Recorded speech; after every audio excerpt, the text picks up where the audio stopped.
C'est une icône du cinéma mondial, Malcolm McDowell, un félin caméléon, l'un de ces acteurs qui électrisent leur présence à l'image depuis si longtemps. Bonjour Malcolm McDowell. How are you? Nice to be here. Thank you for inviting me. La Cinémathèque française qui rend hommage à votre carrière, une rétrospective incroyable qui dit qu'au fond, vous avez toujours joué finalement. Au fond, vous étiez fait pour ça.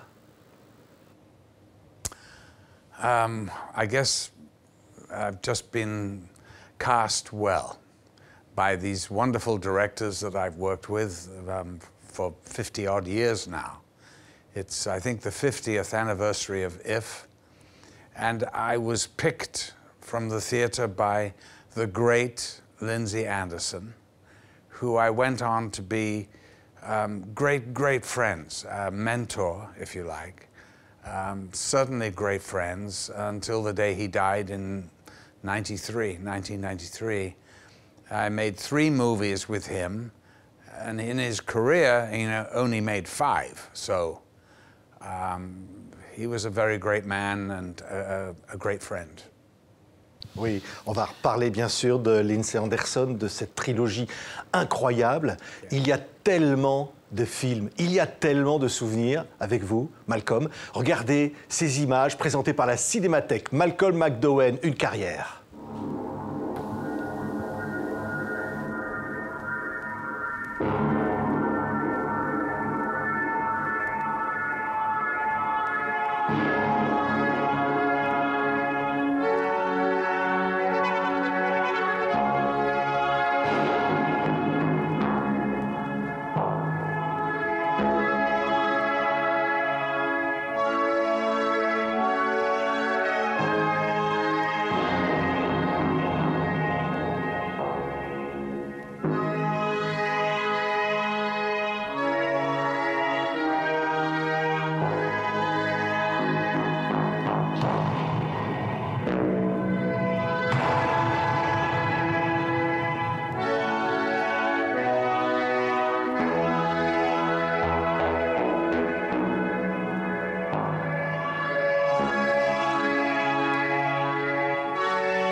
Quand je dis vous étiez fait pour faire du cinéma, c'est vrai que à l'école, vous aviez envie qu'on vous remarque. Vous aviez envie d'attirer l'attention déjà.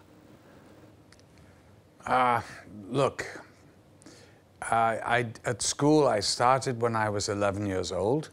I was picked because I was singing in church, and the headmaster was standing behind me and heard me singing, belting out these hymns, and asked me to, or told me, he didn't ask, told me I was going to be the lead in the next musical that they had. And I hated the rehearsal. I was looking out of the window, looking at the boys playing football and wishing I was with them. And I was sick with nerves before I went on the stage. I was practically throwing up in the wings. As soon as I stepped on the stage and the lights hit me, I felt completely relaxed and at home. And I felt, wow, I could do this. I could really do this, And of course, I was a child. I was only 11. But he kept casting me in everything at school. And I thought, well, if everything else fails, I'll become an actor. And everything else did fail. So I went to Lambda and did this auditions, and I got picked to be in the theater to do weekly rep, which is basically doing a new play every week. So it's crazy because you have 4 plays in your mind all the time. The one that you're doing, the one you've just done, you're trying to forget. The next one you're looking at, and the next, because you have to be always looking ahead to learn the lines. Oui, le premier film, c'est Ken Loach, vous tournez, il vous coupe au montage. Well, yes, he had to, because it was really a part of two scenes. With Carol White, I was supposed to, you know, be wet, coming into my little flat, my apartment, and making love to her. I was supposed to shoot the scene on the street where I meet her, and in London for the next 2 weeks, there was no rain. It is impossible, almost, that there's no rain in London for 2 weeks, especially in the winter. But that's what happened, so they cut it out. In a way, I'm very happy because it means that my first movie was If, which I consider to be one of my best movies, and it's... C'est un chef-d'œuvre absolu. C'est, encore on le disait, Lindsay Anderson. Il va vous voir dans cette audition un jour et vous lui dites bah, « Moi, je joue une pièce pas possible en ce moment avec des costumes ridicules. » Vous ne savez pas qu'en fait, il est l'un des patrons du Royal Shakespeare Théâtre où vous vous produisez et vous lui dites bah, « Alors du coup, j'aurai pas le rôle. » Il vous dit « Mais c'est pas sûr, c'est pas sûr. » Yes, I went to meet him and we talked. He said, "What are you doing?" And I said, "Well, I'm doing a play at the Royal Court Theatre, very avant-garde theatre in London, and every actor would love to work at the Royal Court." And I managed to get a job there, and I was so thrilled. But it was a Shakespeare play, Twelfth Night, in modern dress. And it was the time of the swinging 60s, Carnaby Street, flower people, all that bullshit that was going down at the time. But, you know, we all believed in it. And so it was actually a terrible production. And so when I went to meet Lindsay Anderson, I told him what I was doing. And he looked at me and he said, "It sounds awful."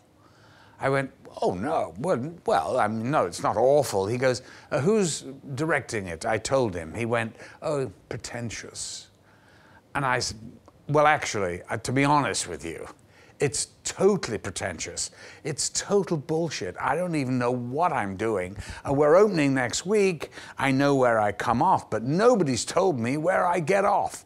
And I was complaining to him, and he was egging me on. And there was an impasse in the conversation. And he sort of, you know, and he looked like a Roman senator. He had this nose, very noble nose. And he just said to me, "You know, of course, I am a director of the Royal Court." I went, "Oh, well, no, I had no idea. I suppose I won't be getting this part, will I?" And he looked down that nose and he went, "Not necessarily." Et vous avez eu le rôle. Regardez, c'est If, c'est un chef-d'œuvre, Palme d'Or au Festival de Cannes.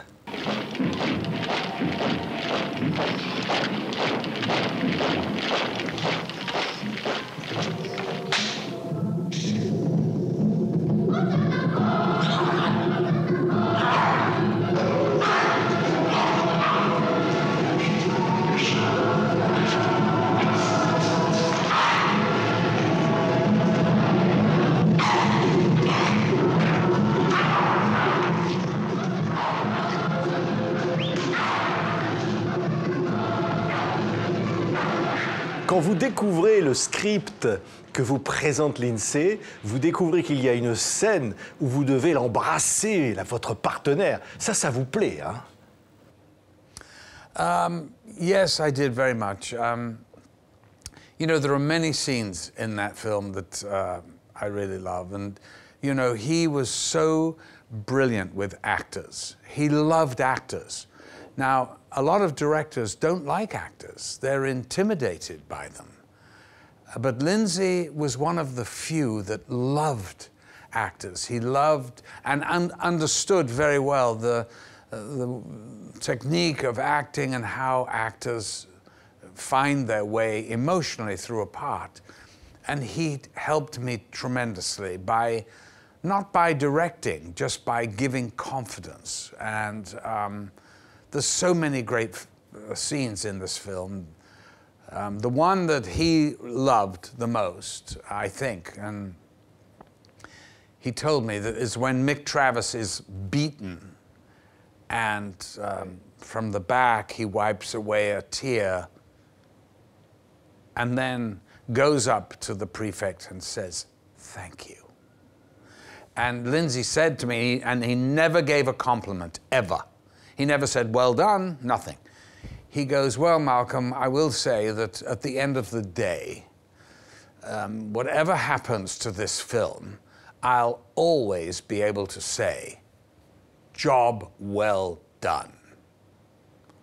I was like amazed. The great man had actually given a compliment. Oui, et quand je parlais de ce baiser à Christine Noonan, qui, vous ne l'aviez pas lu dans le script, devait se terminer par une baffe gigantesque. On l'a vu dans les images. Ça, vous ne l'aviez pas vu dans le script. No, well, that was at the audition, and when I went with her, that, you know, she was a very beautiful girl. And I will be honest now that I will say that I was distracted by her beauty. I didn't really give a toss for the script. I was just looking at this mesmerizing girl with these black eyes, this beautiful figure, who had this way with her of nonchalance and dismissive of men. You know, she completely dismissed. And so I thought that I could charm her. No. And so when we came to do the thing, I had not learnt the script. She had learnt her bit. And I was reading with her, and I read, Mick, that's me, grabs the girl and kisses her passionately. Well, I thought I'd died and gone to heaven, you know. So I had no problem reaching her, pulling her over this table that they were using as a coffee bar. And our lips banged together and teeth, and there was a spot of blood on her. I don't know whose blood it was. And then the next thing I know is I hit the stage that she had slapped me so hard that my ears were ringing, and I was literally starting to cry because it was such a shock and a humiliation. I was totally humiliated by this girl, and I literally was knocked off my feet. Apparently she didn't slap me, she punched me, and it came from here. Bap. So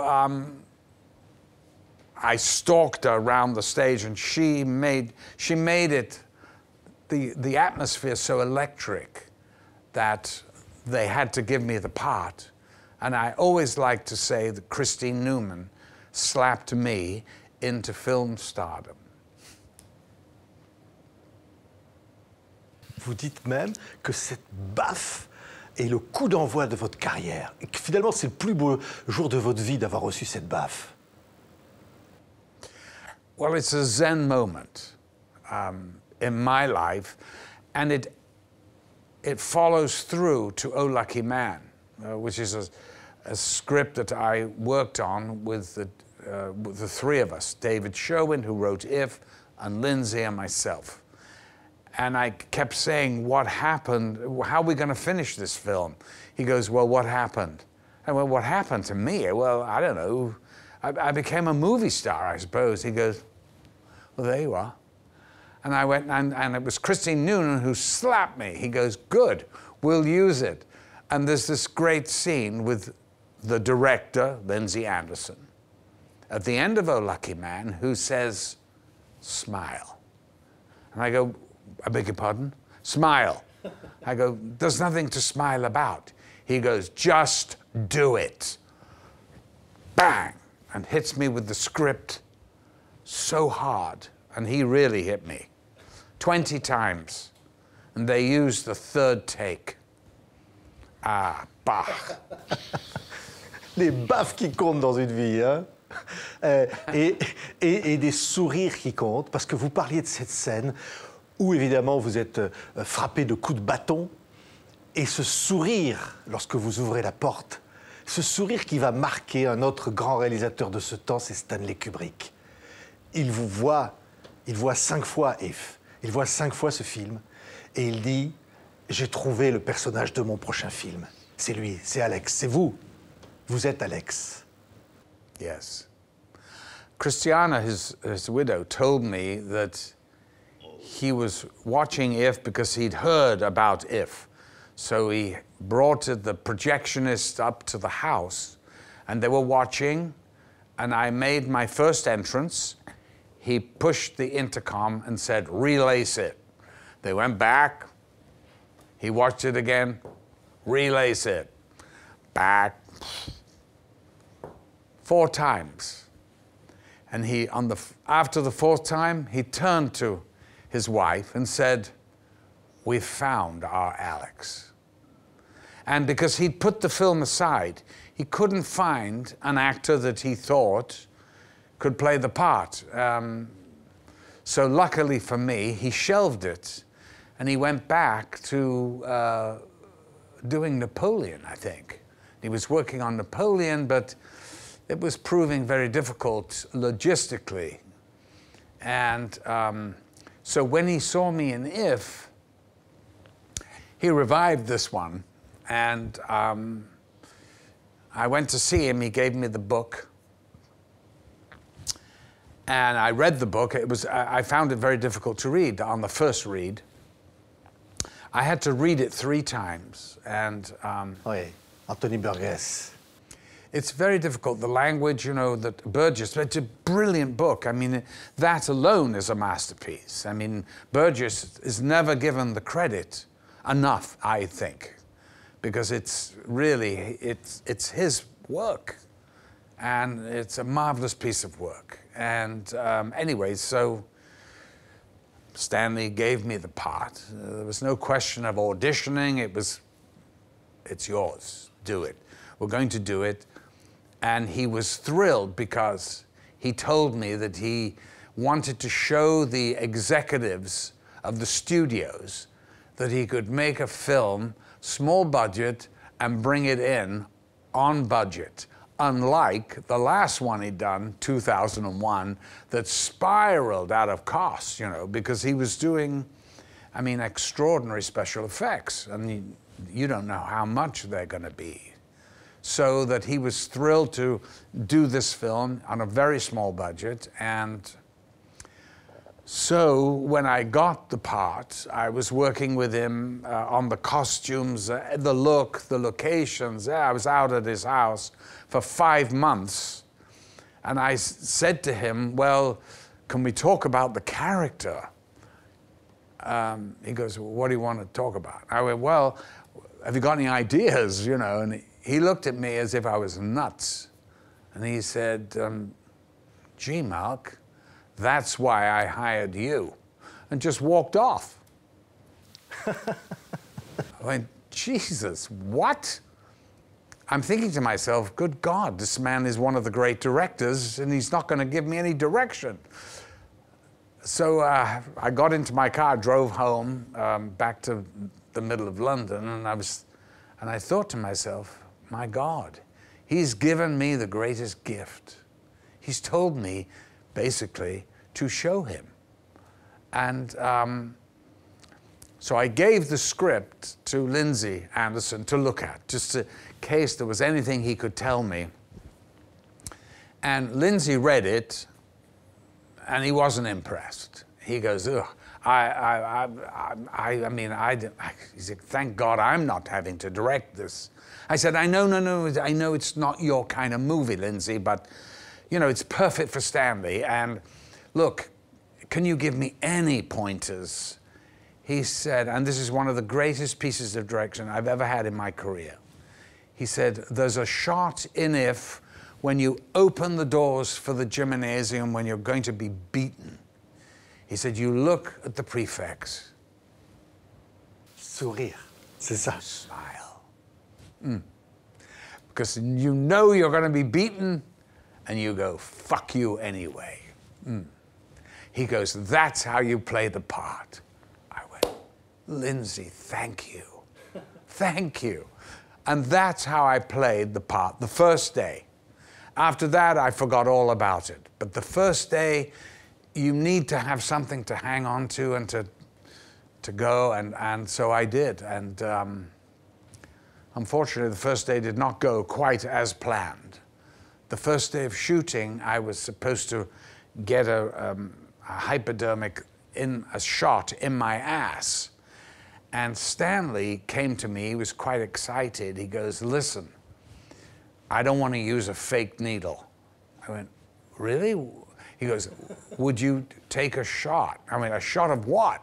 He goes, oh, no, it's just distilled water. It's nothing. I mean, I went, I really don't like shots that much. He goes, I know, we don't like shots, but, you know, it's for the scene. And it was my first day, and, you know, I'm thinking, and I'm going to smile, of course. So the lady doctor, I see her practicing on an orange, like throwing the needle into the orange, throwing. Anyway, she comes in, we do the scene. I take my pants down, smiling.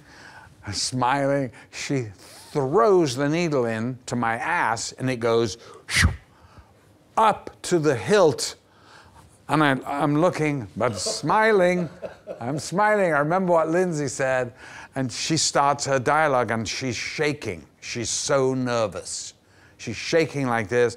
And instead of taking a long time just to get it in really slowly so it can assimilate into the bloodstream, she like this, and yeah! I leapt out of bed with a huge welt on my ass. And he goes, well, I said, oh, I can't take that kind of pain. I mean, he goes, yeah, it is kind of a huge bubble butt, you know, had a huge thing on there. And it took like an hour for it to go down. And I said, I'm not taking another shot, Stanley. He went, okay, well, we'll use the retractable. So he didn't need it anyway. Regardez ce film à petit budget qui va changer la face de l'histoire du cinéma. Orange Mécanique.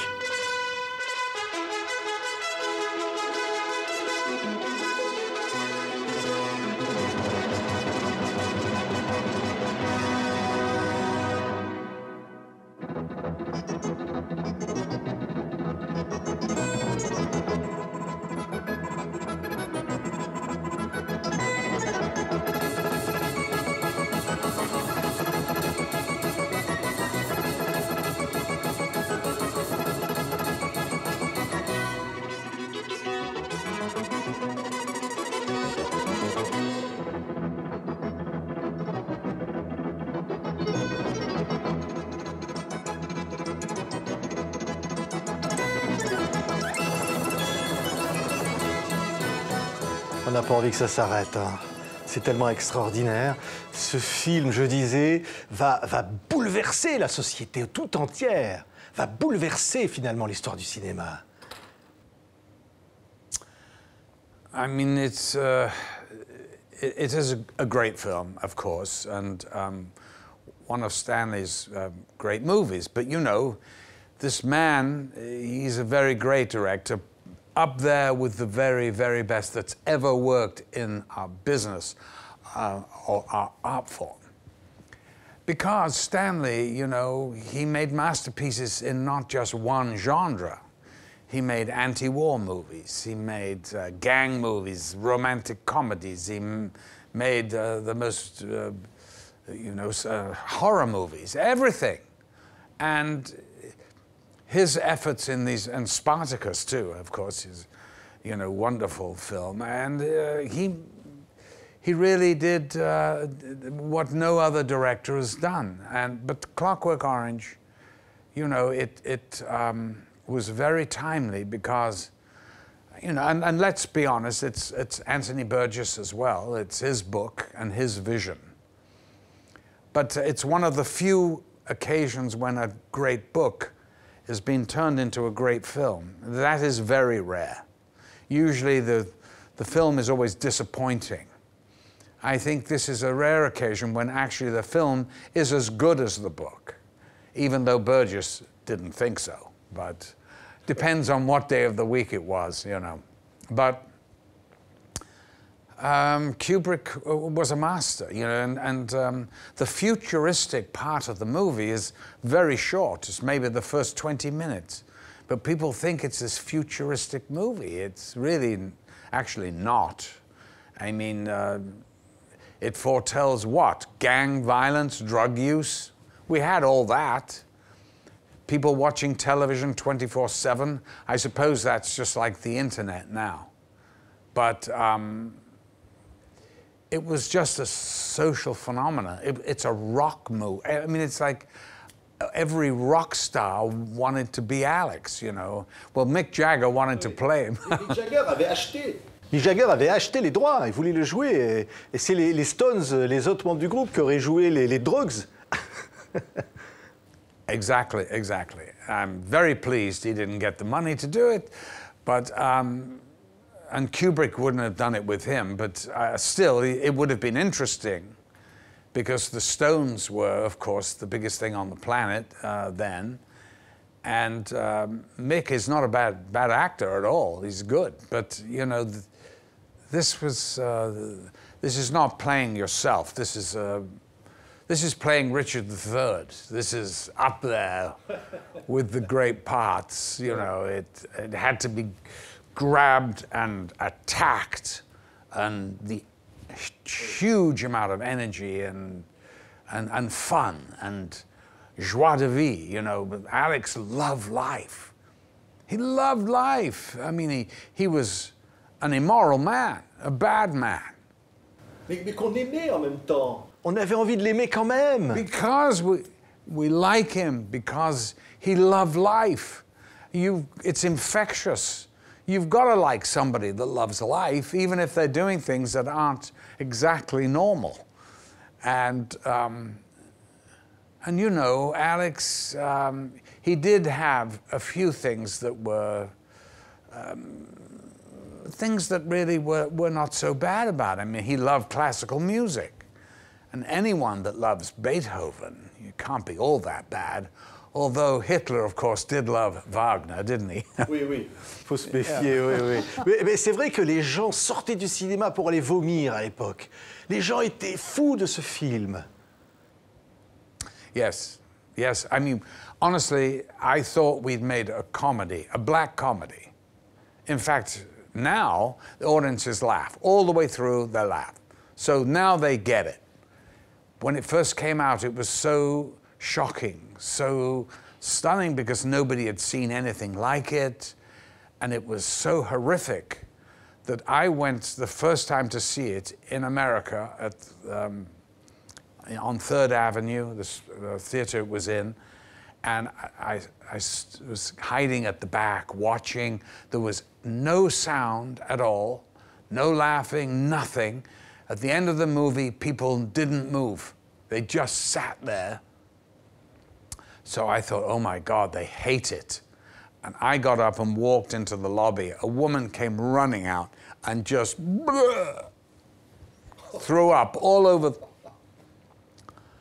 And I went, my God, is it bad popcorn or is it the theater? Is it the bad movie?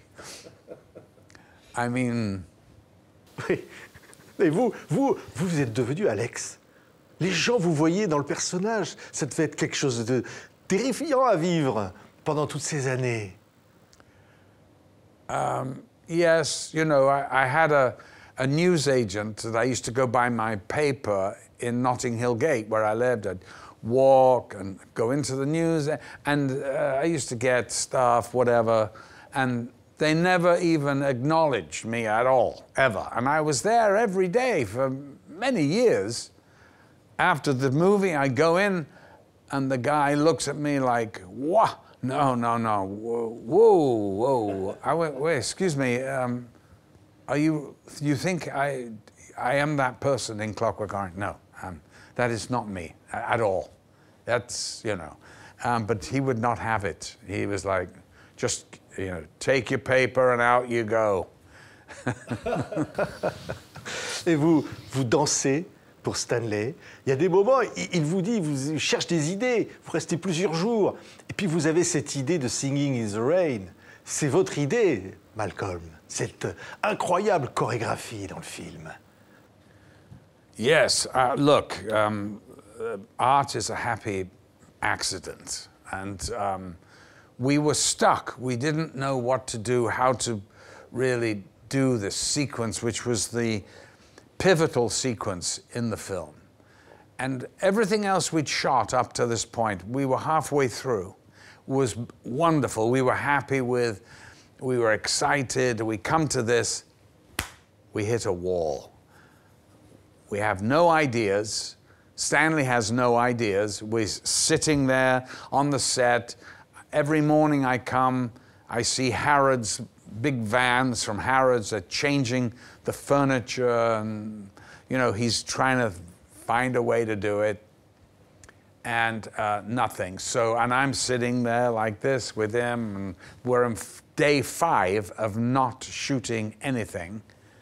And he, as he passed me, he just said, "Can you dance?" And I literally, and I was so bored, I jumped up. I'm not a dancer, of course. And I just started, "I'm singing in the rain. I'm singing in the rain." Wallop. On the beats, it was perfect and funny, you know, it was hilarious. You take this, you know, iconic song from this iconic movie of Hollywood, showing the world just absolute happiness. And now I've taken this, turned it upside down, and used it in a rape and a beating. Well, he took it immediately, bought the rights. We went and shot the scene for the next week. And then a year later, when the film had opened in America, I was invited to go to Hollywood, and I went, and I had a minder from Warner Brothers who said to me, "Oh, Malcolm, would you like to come? There's a party in Beverly Hills. There's going to be lots of movie stars, you know, the old movie." And I went, "Oh, yeah, that's why I'm here. I'd love to meet." And he went, yeah, we'll go. And, you know, I go in, there's Paulette Goddard, there's all these wonderful people. And he goes, "Hey, Malcolm, Gene's here. Gene Kelly, you want to meet him?" I went, "Yeah, I'd love to meet him."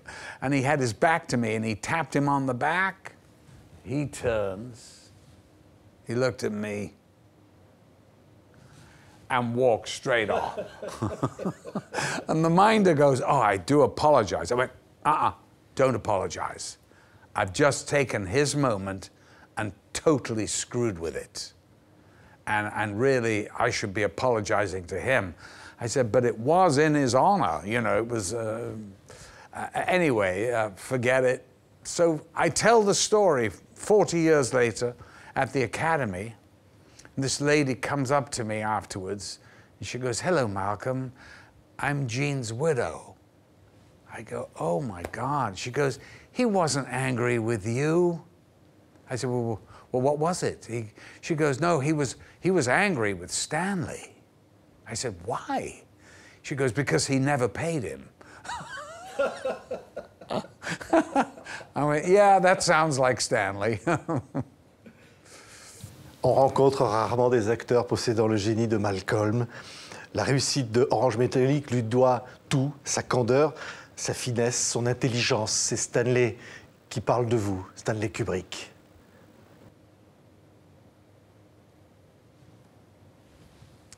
Well, you know, I guess, listen, Stanley was a bit like Lindsay, is that he never really said much.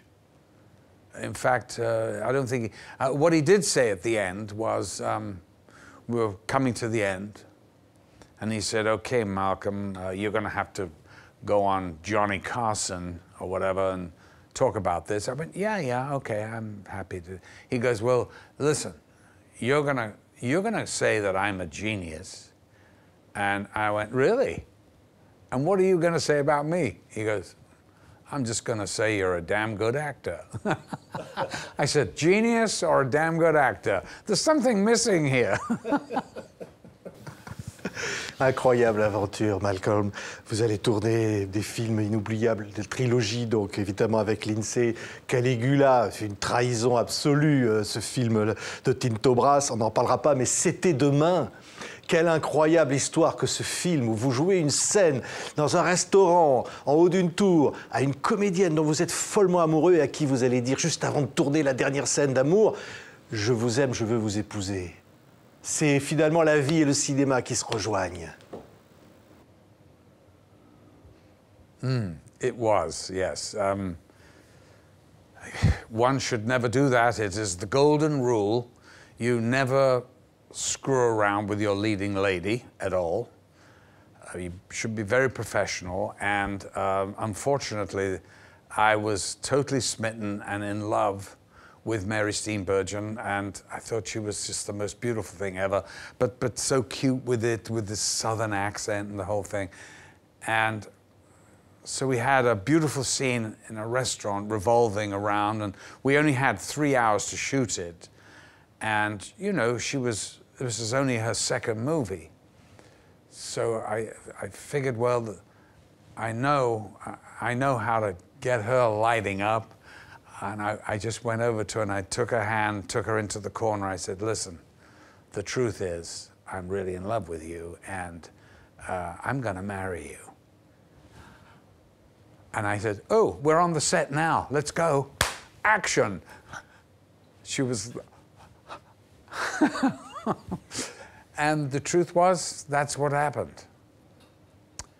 It took me a while to untangle all my other complications, but it turned out really well, and we have 2 beautiful children from that. Quelle histoire, hein? Vous allez tourner avec Robert Altman, tant de grands films. Je pense à Eduardo Ponti, Gangster #1. Il a dit de vous, dans un documentaire, que quand on dit action, vos yeux changent de couleur. C'est pour ça que je reviens à l'idée du félin, comme ça que vous appelle la Cinémathèque française. Il y a un instinct à être vrai pour vous quand vous jouez. I don't know why that is. To be honest, I think it must be, you know, when action is called, that there is a tremendous concentration that comes into my mind and my body. This zeroing in on whatever it is, and the concentration and the adrenaline is surging through my body, and it happens on even the smallest things. And I think that's why my eyes become more vibrant or something. But now, I don't know whether they do anymore. I'm an old man now. I mean, I'm playing old parts now. James Cagney, c'était l'acteur que vous admiriez par-dessus tout, au fond votre modèle. Qu'est-ce qui fait que comme ça on peut admirer un acteur? I don't know what may... listen, I see a compadre. I see somebody who... look, I never met the man. I never met him. But I totally loved what he did. When I was a kid, I loved Cagney. If Cagney came on the screen with Humphrey Bogart and Edward G. Robinson and I would only look at Cagney. To me, he was magnetic, the way he punctured his lines, like a machine gun, the way he treated May Clark, the grapefruit in her face, and he to me was, and the way he moved. Now look, I never copied him. I was just inspired by him. I could never copy that. I mean, he was unique. Nobody could ever come close to Cagney. But, you know, and he was a dancer. And that's where this wonderful movement that he had was from his dancing days. You know, he was an old hoofer. And it showed, and, you know, some of his great parts, Yankee Doodle Dandy and all the rest, but all the great gangster movies, he's like dancing through it somehow. And his deaths, you know, coming down the steps, it's like a dance. It's choreographed beautifully. And loved him so much, and you know, wasn't that he may had a believability that whatever it was he was doing, you just believed him. There was an honesty. He bared his soul honestly, and I loved him for that. And that's why I loved him. He was also very funny. Oui. Oui. Le Alex de Kubrick, le Mike Travis, et finalement tous ces personnages. Vous avez même joué un pédophile cannibale. Vous jouez tout, mais au fond avec la même passion à chaque fois, avec le même investissement. On peut tout incarner, Malcolm McDowell. Look, I'm a professional actor. We don't make moral judgments on the characters we play. Otherwise, we'd be terribly boring. The worse they are, the more fun, the more of a challenge. This one in Ivalenko was extremely difficult because my wife was pregnant at the same time. So I was in a sort of, oh God, I don't know whether I can do this. But it was my dear friend who wrote it and was directing it. And, you know, of course I was going to support him. And the solution to it came to me because he gave me these tapes of interviews with this real man, Chikatilo, he was in a prison in Moscow when he interviewed him. And I went, oh, I'm not a method actor. I can't look at tapes. We're not making a biopic. I can't do that. And he goes, just have the tape on the television just playing while you're unpacking. I went, oh, okay, that's a good idea.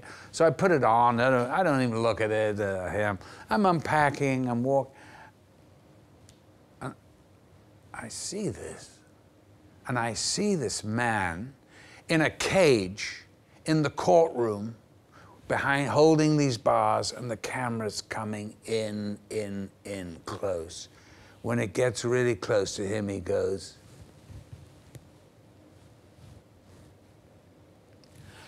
and I looked at this and a chill went down my spine, and I went, that's how I'm gonna play it.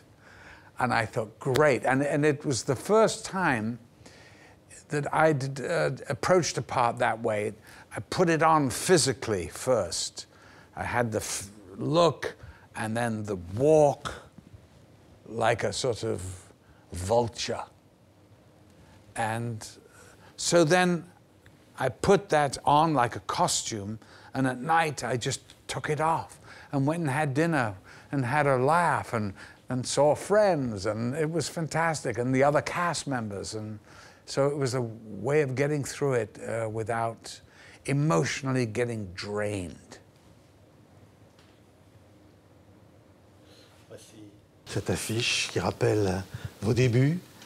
De Lime Street, c'était à Liverpool, Lime Street. Aujourd'hui, c'est Hollywood. Quand vous regardez le gamin qui rêvait de faire du cinéma et aujourd'hui, le Malcolm qui est là, vous êtes heureux, Malcolm McDowell? Oh, how could I not be? I've had a blessed life and career. The most extraordinary time. You know, I'm so lucky, really. I'm 75. I sit on the set. I'm doing a movie now in Kentucky. I sit on the set and I just go, and they're paying me for this? This is so great. You know, it's so much fun to me, it's not work, of course. I think to most actors, it's not work. And they go, well, what would you have done? There's nothing I could have done. I'm hopeless at everything. The only thing I could do is act, that's it. There's nothing else. Merci en tous les cas. Malcolm McDowell, hommage à l'un des plus grands acteurs de ce temps, l'un de ceux qui nous électrisent, pas seulement par ce petit sourire ni ce regard. Malcolm, on voulait vous le dire, on vous aime. Merci Malcolm McDowell. Thank you. Thank you.